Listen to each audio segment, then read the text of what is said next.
નમસ્કાર. દિવસભરના તાજા સમાચારોમાં તમારું સ્વાગત છે. તમારી સાથે હું છું પિનલગીરી ગોસ્વામી. સમાચારો વિસ્તારથી જાણીએ એ પહેલા મહત્વના સમાચારો ઉપર એક નજર. નમસ્કાર મિત્રો, આજની વિડીયોમાં વાત થશે કોર્ટના તાળા તોડીને કેસ પેપરની ચોરી કરનાર ગુનેગારને 7 વર્ષની સજા. ખેડૂતોની જમીન પડાવી લેવાનું કૌભાંડ સામે આવ્યું છે. ફ્રીમાં આધાર અપડેટ કરવાની હવે છેલ્લી તકો બાકી છે. લોકરક્ષક તથા PSIની નવેમ્બરમાં પરીક્ષા યોજાશે. હવે ભારતમાં બનશે અમેરિકાના સુપર હર્ક્યુલસ વિમાન. PM મોદી ગઈકાલે સેમિકોન ઇન્ડિયા એક્સપોનું ઉદ્ઘાટન કર્યું હતું. ગુજરાતમાં વધુ એક પથ્થરમારાની મોટી ઘટના સામે આવી છે. એરફોર્સના વિંગ કમાન્ડર સામે નોંધાઈ છે દુષ્કર્મની ફરિયાદ. ગુજરાતમાં ફરી રહેણાંક વિસ્તારમાં મગર જોવા મળ્યો હતો. કુખ્યાત ધમા બારણની LCB દ્વારા ધરપકડ કરવામાં આવી છે. તમારી સરકારે અમેરિકાને મંદીમાં ધકેલી છે તેવું કમલા હેરિસે જણાવ્યું છે. રાજધાની દિલ્હીમાં મહાજામ, 3 દિવસ સુધી વરસાદનું એલર્ટ આપવામાં આવ્યું છે. ત્યારે અંતે વાત થશે ઊંઝામાં ધજા મહોત્સવનો પ્રારંભ. કાપડની થેલી માટે મશીન મૂકવામાં આવ્યું છે. હવે મિત્રો સમાચાર વિસ્તારથી. મહેસાણા ઊંઝા ઉમિયા માતાજી મંદિર ખાતે ધજા મહોત્સવનું આયોજન થયું હતું, જેનો શુભારંભ CM ભૂપેન્દ્રભાઈ પટેલે કરાવ્યો હતો. દરમિયાન પૂર્વ નાયબ CM નીતિન પટેલ અને બીજા અગ્રણીઓ પણ હાજર રહ્યા હતા. હવે ઉમિયા માતાજીના મંદિરને પ્લાસ્ટિક મુક્ત બનાવવામાં આવ્યું. મંદિરમાં કાપડની થેલી માટે મશીન મુકાયા છે, જેમાં 5 રૂપિયાનો સિક્કો નાખતા જ કાપડની થેલી મળશે. CMના હસ્તે મશીનનું ઓપનિંગ કરવામાં આવ્યું હતું. મિત્રો, અન્ય મહત્વના સમાચારની વાત કરીએ તો રાજધાની દિલ્હીમાં મહાજામ, 3 દિવસ સુધી વરસાદનું એલર્ટ. દિલ્હી NCRના ઘણા વિસ્તારમાં સવારથી વરસાદ પડ્યો હતો. વરસાદને કારણે ઘણા વિસ્તારોમાં પાણી ભરાવાની પરિસ્થિતિ ઊભી થઈ હતી. હવામાન વિભાગે આગામી 3 દિવસ સુધી દિલ્હીમાં ભારે વરસાદનું યલો એલર્ટ આપ્યું છે. વરસાદને કારણે ITO, DND, આશ્રમ અને રિંગ રોડ પર ભલસવા પાસે ટ્રાફિક જામ થઈ ગયો હતો. મંગળવારે બપોર બાદ દિલ્હી NCRમાં હવામાન બદલાયું હતું અને ભારે વરસાદ પણ પડી ગયો હતો. મિત્રો, અન્ય મહત્વના સમાચારની વાત કરીએ તો તમારી સરકારે અમેરિકાને મંદીમાં ધકેલી દીધું છે તેવું કમલા હેરિસે જણાવ્યું છે. અમેરિકામાં રાષ્ટ્રપતિની ચૂંટણી પહેલા ડેમોક્રેટિક ઉમેદવાર કમલા હેરિસ અને રિપબ્લિકન ડોનાલ્ડ ટ્રમ્પ તેમની પ્રથમ રાષ્ટ્રપતિ પદની ચર્ચામાં સામસામે આવી ગયા હતા. આ ચર્ચા દરમિયાન કમલા હેરિસે ટ્રમ્પ પર નિશાન સાધ્યું. દેશની અર્થવ્યવસ્થા ખરાબ સ્થિતિમાં છે, જે તમારું યોગદાન છે.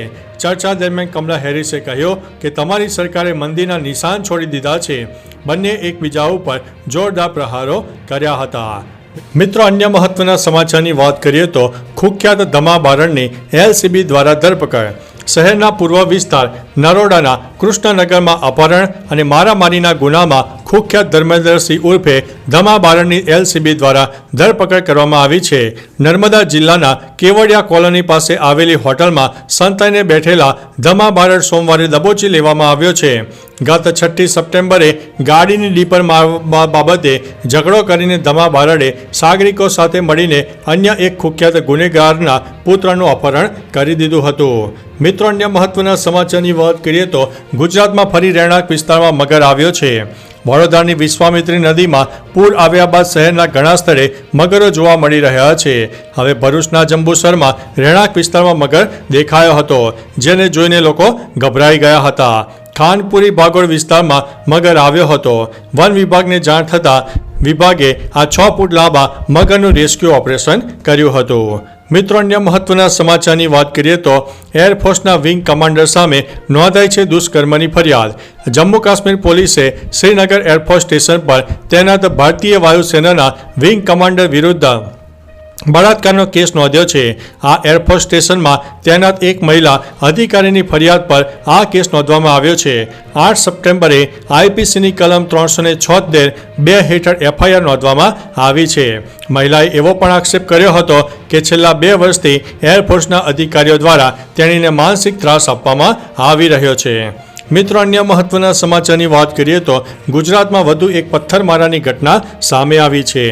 સુરત બાદ હવે ભરૂચમાં ઝંડા લગાવવાના મામલે બે જૂથ એકબીજા ઉપર પથ્થરમારો કર્યો હતો, જેમાં 2 લોકો ઈજાગ્રસ્ત થવાના અહેવાલ છે. ભરૂચના બી ડિવિઝન પોલીસ સ્ટેશનની હદ વિસ્તારમાં આ ઘટના બની હતી. જોકે ઉચ્ચ પોલીસ અધિકારીઓ ઘટના સ્થળે પહોંચી ગયા હતા અને સમગ્ર ઘટનાને લઈને પોલીસે કાર્યવાહી શરૂ કરી હતી. પોલીસે કેટલાક શખ્સોને ડિટેઇન પણ કર્યા છે. મિત્રો, અન્ય મહત્વના સમાચારની વાત કરીએ તો પીએમ મોદી સેમિકોન ઇન્ડિયાના એક્સપોનું ઉદ્ઘાટન કર્યું હતું. પીએમ મોદીએ ગઈકાલે ગ્રેટર નોઈડામાં સેમિકોન ઇન્ડિયાના એક્સપોનું ઉદ્ઘાટન કર્યું હતું. ગ્રેટર નોઈડાના એક્સપો માર્ટમાં આયોજિત ઇવેન્ટ માટે 26 દેશોની કંપનીઓ આવી પહોંચી છે. નોંધનીય છે કે જેવરમાં બની રહેલા એરપોર્ટની નજીક દેશનો સૌથી મોટો સેમિકન્ડક્ટર પાર્ક સ્થાપિત થઈ રહ્યો છે. આ જ કારણ છે કે પીએમ મોદી આ વર્ષના સેમિકોન ઇન્ડિયાના એક્સપોમાં ભાગ લઈ રહ્યા છે. મિત્રો, અન્ય મહત્વના સમાચારની વાત કરીએ તો હવે ભારતમાં બનશે અમેરિકાના સુપર હર્ક્યુલસ વિમાન. અમેરિકન સંરક્ષણ કંપની લોકહીડ માર્ટિન અને ટાટા એડવાન્સ્ડ સિસ્ટમ લિમિટેડે મંગળવારે ભારતમાં C-130J સુપર હર્ક્યુલસ ટેક્ટિકલ એરલિફ્ટર બનાવવા માટેના કરાર પર હસ્તાક્ષર કર્યા હતા. રક્ષામંત્રી રાજનાથ સિંહના અમેરિકાના પ્રવાસ થોડા દિવસો બાદ આ નિર્ણય લેવામાં આવ્યો છે. તેનો અર્થ છે કે બંને દેશો વચ્ચે આ એક મોટી ડીલ છે.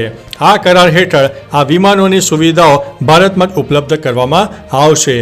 મિત્રો, અન્ય મહત્વના સમાચારની વાત કરીએ તો લોકરક્ષક તથા PSIની નવેમ્બરમાં પરીક્ષાનું આયોજન. પોલીસ ભરતીની તૈયારી કરી રહેલા ઉમેદવારો માટે સારા સમાચાર છે.